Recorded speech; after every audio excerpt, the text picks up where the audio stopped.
Bonjour à tous et bienvenue dans ce 6h30 du dimanche au 31 janvier 2021. Et on démarre avec cette brève de la commission électorale indépendante, la publication de la liste provisoire des candidatures retenues pour les élections législatives 2021 se fera en direct de la CEI ce dimanche 31 janvier à partir de 12h sur votre chaîne, la RTI. Un rendez-vous à ne pas manquer. Une partie du grand marché de la commune de Port-Bouët a été ravagée par les flammes dans la nuit de vendredi à samedi. On compte une vingtaine de magasins totalement détruits et la cause du sinistre reste pour l'heure jusqu'ici inconnue.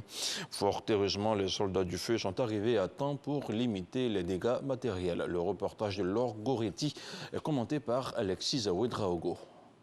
Moi, j'étais couché à la maison. Il y a un ami qui m'a appelé au téléphone à 3 h du matin.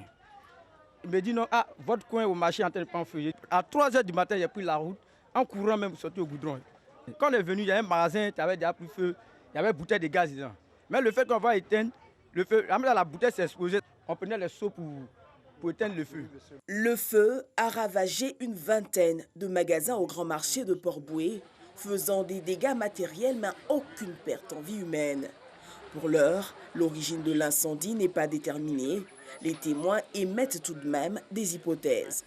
Après le constat des gens parlaient, ça a les 4 coupures de courant. Le courant s'est coupé 4 fois. Ça a tenu en allumage du courant maintenant que le marché a pris feu. Il y avait une coupure d'électricité à 22 h.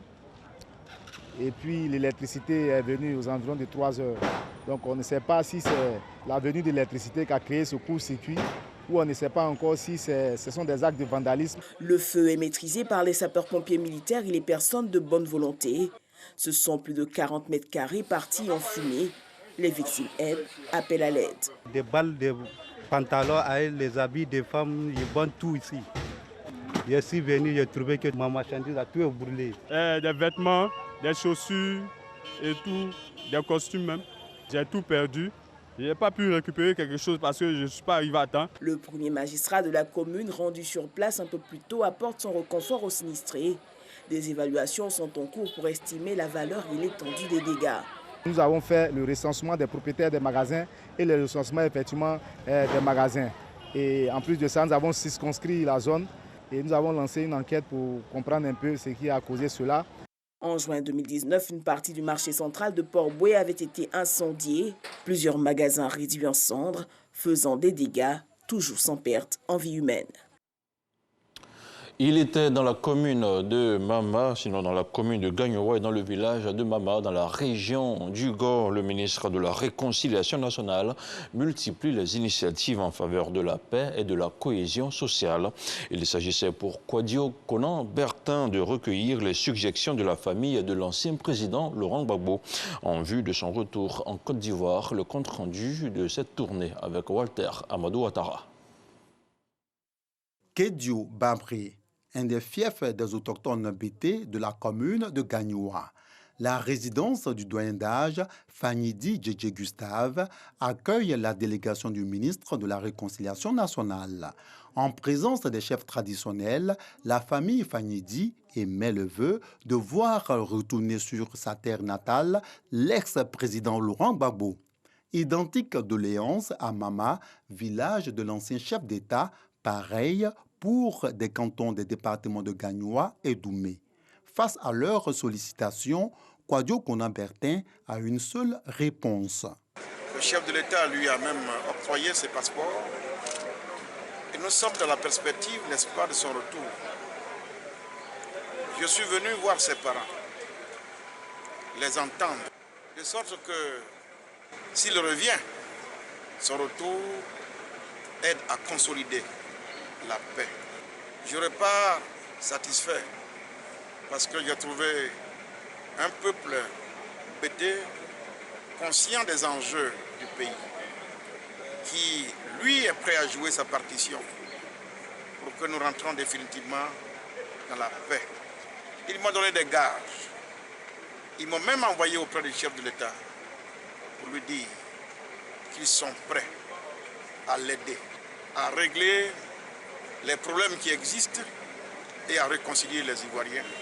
résidence de la famille Yacouba Sylla à Gagnoua. La délégation ministérielle est instruite sur le parcours et acte de l'icône de paix et de développement qu'a été le patriarche Yacouba Sylla. Les visiteurs bénéficient de conseils, de soutien et de bénédictions de la part du calife Cheikhna Sylla. Dans ce périple, le ministre de la Réconciliation nationale communique qu'il compte assurer pleinement sa mission tout en méritant la confiance placée en lui par le président de la République Alassane Ouattara. Après la Chambre des rois et chefs traditionnels de Côte d'Ivoire, puis les régions du Sud Comoé et du Gor, le ministre Kouadio Konan Bertin annonce d'autres étapes dans différentes régions du pays pour prôner la paix et s'aimer la graine de la cohésion.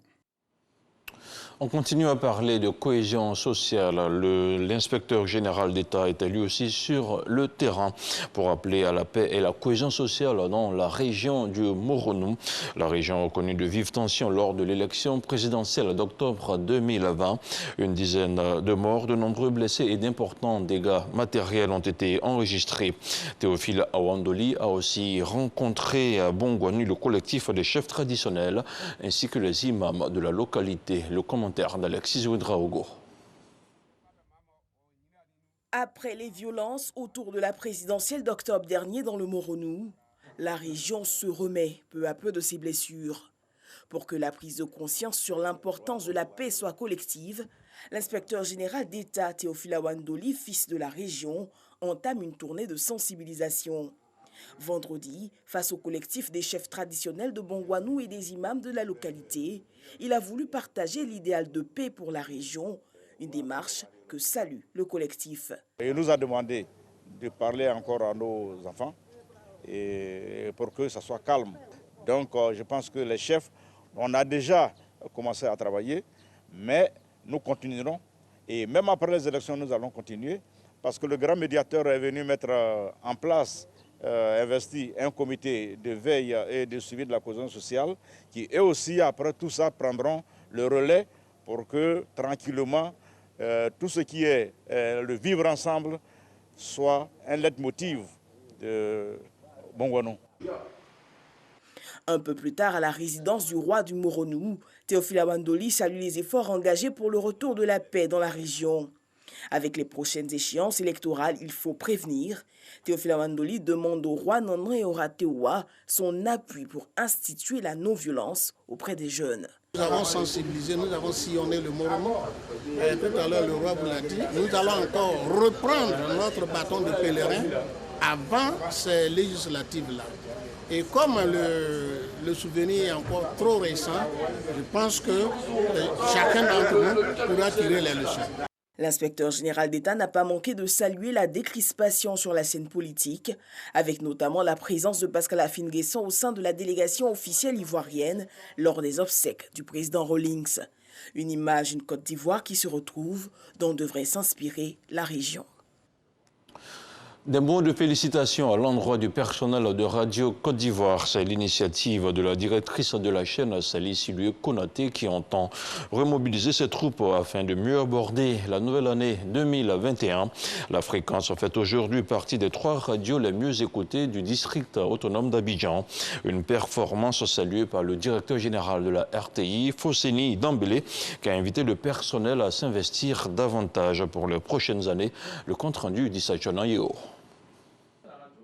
Classée 12e en 2011, Radio Côte d'Ivoire est dans le trio des meilleures radios les plus écoutées à Abidjan. Une performance à mettre au compte de la qualité du travail de toute l'équipe. Pour saluer cette abnégation des travailleurs, la directrice de la chaîne, Sali Silue Konaté, leur offre un dîner à Grand Bassam en présence du directeur général de la RTI, Fosseni Dambélé. Une manière pour elle d'encourager ses collaborateurs à travailler davantage. Pour nous qui sommes des hommes et des femmes de médias, c'est de chercher à comprendre qu'est-ce qui pourrait intéresser l'auditeur et de travailler dans ce sens. Donc, il n'y a pas de véritable secret, mais le secret réside dans la réflexion et puis, j'allais dire, le courage et la volonté de pouvoir changer les choses. Le directeur général de la RTI, Fosseni Dambélé, apprécie l'énorme travail abattu par des agents de Radio Côte d'Ivoire. Il les exhorte à retrousser les manches pour atteindre le premier palier du classement. On ne peut apprécier la remontada de Radio Côte d'Ivoire que en regardant ce que c'est que d'être dans une radio étiquetée, vieille, qui décroche et qui ne colle pas avec la jeunesse, qui est démodée. Et ces étiquettes-là, on a du mal, qui qu'on soit en politique, en musique et même en entreprise, à s'en défaire. Mais c'était sans compter avec une brave générale, Sali Konaté, avec ses collaborateurs de talent, un mix d'expérience, de jeunes loups aux idées innovatrices. Et le cocktail a pris, Radio Côte d'Ivoire a repris son envol. Auditeurs et invités ne cachent pas leur satisfaction. Je pense que cette radio est au-dessus de notre attente. On ne sentait pas encore cette radio motivée pour lever tous ces défis au niveau de la communication médiatique en Côte d'Ivoire. Mais cette année, nous pensons que Radio Côte d'Ivoire a été à la hauteur. Ce dîner est marqué par un défilé et des prestations musicales. On continue à parler des choses internes. La Musarti, la mutuelle des agents de la RTI, a procédé au lancement de ses activités sportives. C'était vendredi dernier au stade de la haute fréquence en présence du directeur général du groupe RTI. La phase finale du tournoi de football connaîtra son apothéose le 5 février prochain. Jean-Sylvain Esso.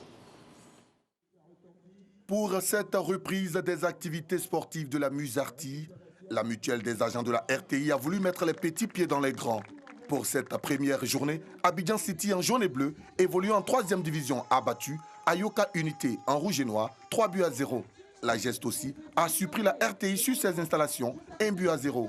Pour Alvor Assa à la tête de la mutuelle, cette initiative vise à renforcer la fraternité au sein de la Maison Bleue. Au-delà du football, on aura la marche, on aura une compétition de pétanque, on aura une compétition de jeu de dames. Et puis le clou de tout cela, ce sera la Ligue des médias. Alors la Ligue des médias, ce sera quoi? Ce sera le Burkina Faso qui va venir, le Togo qui va venir, le Bénin qui va venir et la Côte d'Ivoire naturellement qui va accueillir ces différents pays. Je veux parler des télévisions nationales de ces pays qui viendront jouer avec nous ici. Fosseni Dambélé, directeur général de la RTI, a réaffirmé son engagement à soutenir des initiatives du genre qui participent à l'éclosion de son personnel. Merci une fois de plus à la Musarti qui s'est alliée l'utile et l'agréable, faire en sorte qu'au-delà des micros, au-delà des équipements techniques, au-delà des véhicules et autres instruments de travail, eh bien, les agents de la RTI puissent avoir des moments de loisirs et de distraction. La finale est prévue le 5 février prochain. Plusieurs activités sportives sont prévues au cours de cette année. Place à présent à l'actualité internationale. La 27e édition du Festival panafricain du cinéma et de la télévision du Ouagadougou, le FESPACO, prévu du 27 février au 6 mars, a été reporté à une date ultérieure par le gouvernement du Burkina Faso en raison de la pandémie de la maladie à coronavirus. En mars 2019, c'est le réalisateur rwandais Joël Karekezi qui avait remporté les Talons d'Or Yenenga, la plus prestigieuse récompense de ce festival, avec son film The Mercy of the Jungle. Organisé tous les 2 ans, le FESPACO attire des milliers de festivaliers venant du monde entier pour célébrer le cinéma africain. Et puis on termine avec du sport, du football. Le Cameroun s'est qualifié pour les demi-finales en dominant 2-1 samedi la République démocratique du Congo en quart de finale du CHAN qui se tient au Cameroun jusqu'au 7 février prochain. Le Cameroun atteint ainsi les demi-finales pour la première fois de son histoire en 5 participations à cette compétition. Il connaîtra son adversaire à l'issue de la rencontre qui opposera ce dimanche le Rwanda et la Guinée. Qualification aussi pour le Mali qui a pris le meilleur sur le Diable Rouge du Congo au tir au but 5-4. Pour la 2e fois de son histoire, le Mali jouera les demi-finales du CHAN et ce sera face au vainqueur du match Guinée Rwanda. Voilà, on s'arrête ici pour ce tout premier point d'information sur RTI 1. Merci à vous tous de l'avoir suivi. Restez avec nous avec le 13h qui vous sera présenté par Hamza Diaby. Quant à moi, je vous retrouve à 23h.